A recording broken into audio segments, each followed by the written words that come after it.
Welcome back. સમાચાર જામનગરમાંથી કે જે હાપા માર્કેટ યાર્ડમાં મગફળીની ભરપૂર આવક નોંધાઈ છે। 66 નંબરની મગફળીના ભાવમાં એક જ દિવસમાં મોટી ઉથલપાથલ થતી જોવા મળી। એક જ દિવસમાં પ્રતિમણ નોંધાયો ₹300નો ઘટાડો। મગફળીના નીચા ભાવ મળતા ખેડૂતોમાં આક્રોશ જોવા મળી રહ્યો છે। ગઈકાલે 66 નંબર મગફળીના બોરા હતા ₹1600 અને આજે પ્રતિમણ ₹950 ભાવ મળતા ખેડૂતોમાં આક્રોશ જોવા મળ્યો છે। યાર્ડના સેક્રેટરીએ ભાવફેર અંગે સ્પષ્ટતા કરી હતી। મગફળીની ગુણવત્તા જોઈને ભાવ નક્કી થાય છે।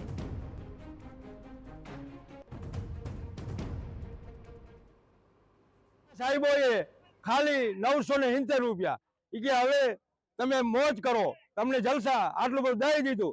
વાહ ઉભા ઉભા રાઘવજીભાઈ જોવે ઊંચામાં ઊંચો વિડીયો હાપાના યાર્ડમાંથી મોકલી દઈએ કે ₹160 એટલે હજારો ખેડૂતો અહીંયા કપાવા આવે। એક ખેડૂતને ખાલી ₹160 મગફળી દીધી, વાય 1000 ખેડૂત 970 મગફળી વેચવા આવે। આ રીતે મગફળીના ભાવો અન્ય યાર્ડની સરખામણીએ જોવા જઈએ તો જામનગર યાર્ડમાં ખેડૂતોને વધારે મળી રહ્યા છે અને માલની ક્વોલિટી અને માંગ અને પુરવઠાના આધારે ભાવો નક્કી થતા હોય છે।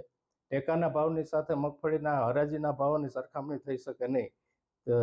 ખેડૂતોનો માલ અને બજારમાં પુરવઠાની આવક અને માંગના આધારે ખેડૂતોને જામનગર યાર્ડમાં આ રીતે ભાવો મળી રહ્યા છે।